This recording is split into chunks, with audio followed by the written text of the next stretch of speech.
Hello everyone. Today we're going to talk about spatial pattern analysis. If you are new to spatial pattern analysis, then this video is for you. Before we continue, if you have not subscribed to the channel, kindly do so by clicking on the subscription button below. Also, hit the notification button to get instant notification once new video is uploaded. If you find this video helpful, give a thumbs up and feel free to drop your comments in the comment section if you have any need for further clarification. So let's jump right into it. What is spatial pattern analysis?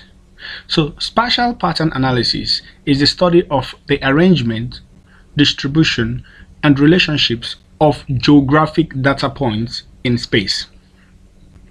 What are the key objectives? 1. Identify patterns such as clusters, random or uniform. 2. To understand spatial relationships. 3. To solve real-world problems in geography, ecology, urban planning, etc. Applications of spatial analysis. So the various applications of spatial analysis includes 1. Urban planning and development. 2. Environmental studies such as deforestation, wildlife tracking, and so on. Thirdly, epidemiology, which is disease such as disease spread analysis. Also, disaster management and risk assessment. It is also applicable in transportation and logistic optimizations. Also, it is applicable for retail site selection and market analysis. So what are the basic concepts in spatial analysis? 1. Latitude and longitude. So these are coordinates to locate points on the Earth. Another concept is spatial extent. So this is the area covered by the data points. Then we have point patterns. So point patterns simply means the distribution of individual points in space. Then we talk about spatial relationships. So these include proximity, clustering, and dispersion. So what are the tools for spatial analysis? First, we're having R programming. But for the purpose of this tutorial, we're going to be making use of Python. So why do I choose Python? Well, I have no special there's no special concern choosing Python. So if you want this tutorial, if you want this in R, you can drop your concern in the comments, and I would help you through with that. Okay, so there are various softwares you can use for spatial analysis. So what are the steps in spatial analysis?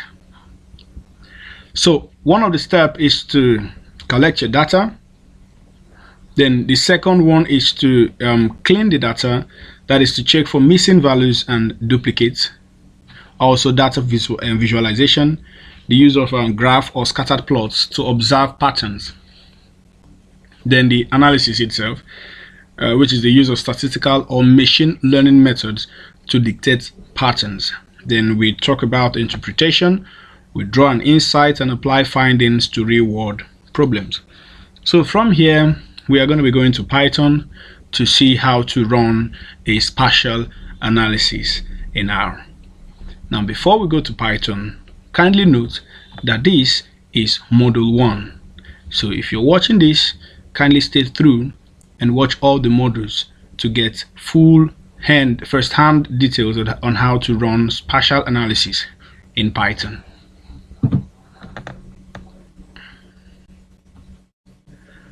Alright, so this is my Jupyter notebook.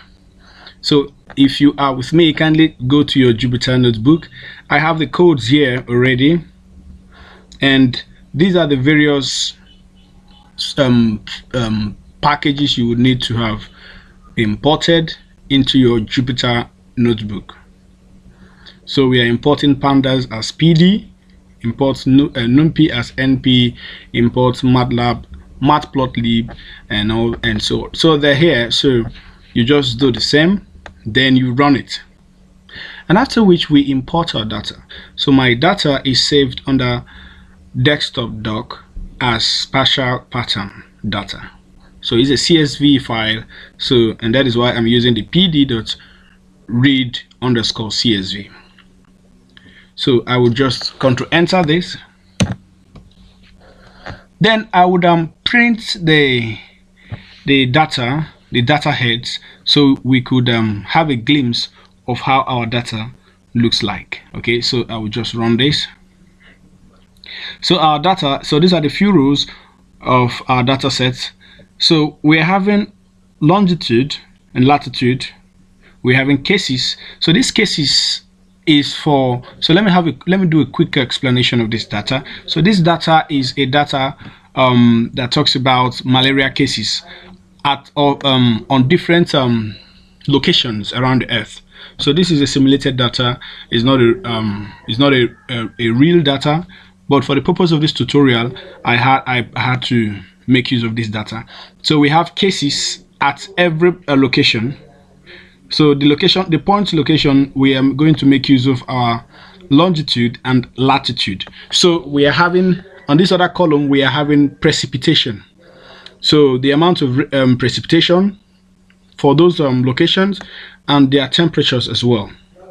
So we're having the population for those points at that particular point in time, and we're having our normalized case. So the normalized cases is obtained by multiplying the cases by 1000 and dividing by the population. So this is how we get our normalized case. So at the end of the day, we are going to look at how these two variables here, how they affect the number of cases of malaria at each location. All right, so now let's continue. So the next thing we are going to do here is to check for missing values. So we are going to check for missing values here, and in doing so, we're going to use the data.isNull to do that.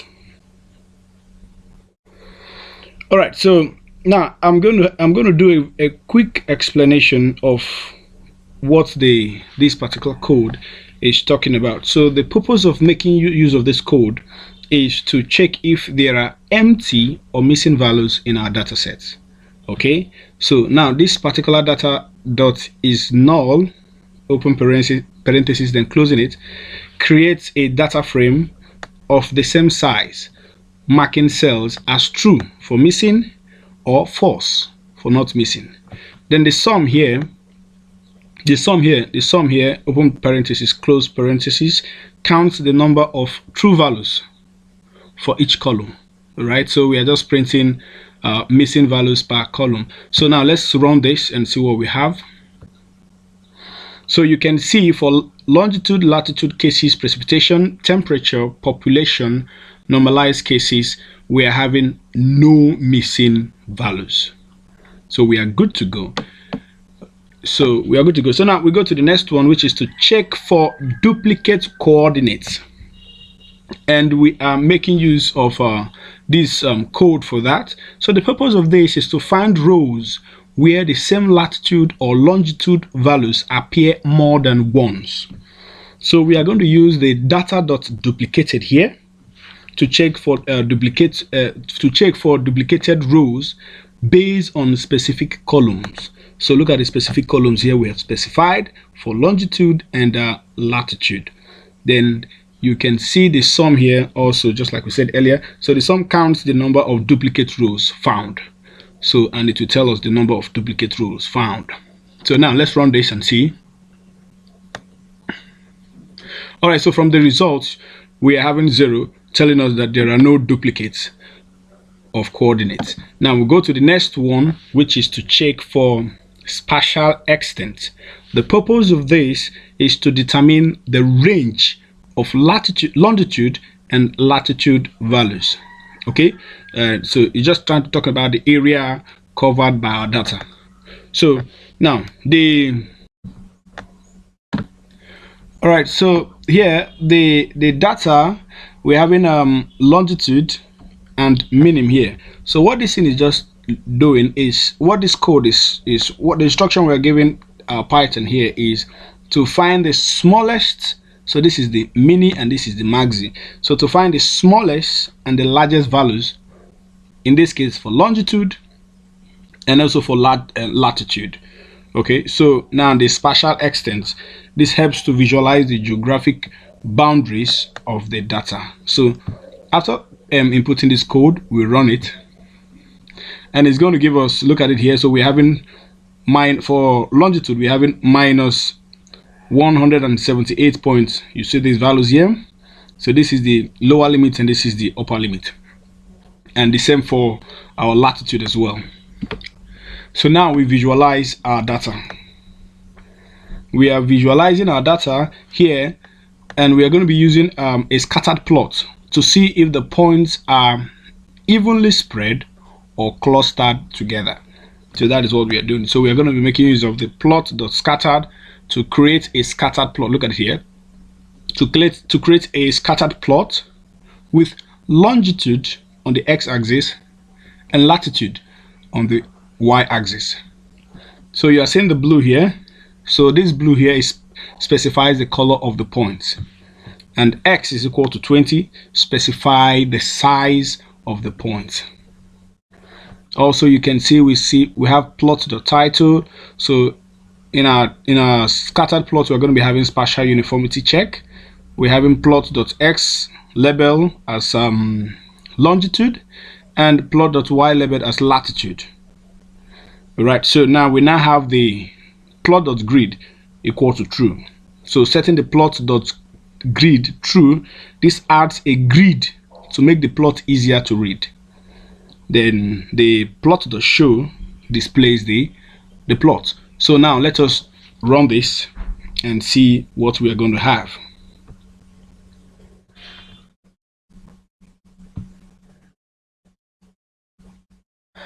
All right, so this is our plot.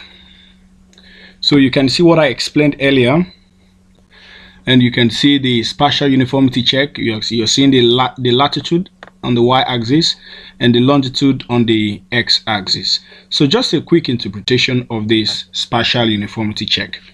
So this is a scattered plot, and it's talking about the spatial uniformity check. So you can see here that there seem to be cluster of dots. You see there are some places where we have cluster of dots, suggesting a higher concentration of malaria cases in certain area. So this is what this basically this is what this scattered plot is revealing to us, and we can tell that the distribution of dots is not completely random. All right, so now let us also create a spatial point object using the create a geodata frame. Sorry, we are going to create a geodata frame, then we now run this code, that is to create a spatial point object. So the main purpose of this is to convert that is this code here, this geometry is equal to this particular code here, is to convert the longitude and the latitude into geographic points that can be used for advanced spatial analysis.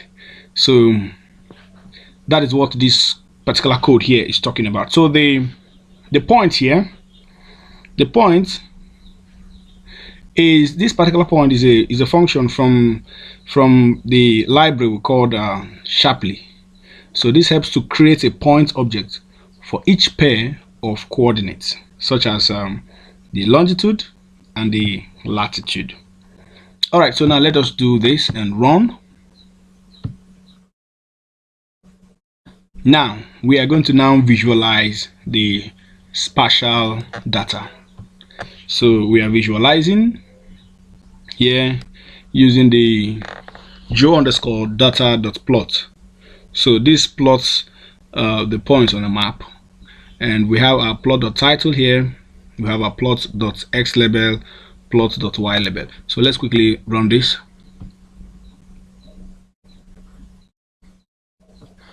All right, so here's our result. So from this spatial distribution of points, you can also see that there is form of clusters. So the dots are clustered at some certain particular location. All right, so we can also say that the data points are not randomly distributed. So this is where we're going to be stopping for this module.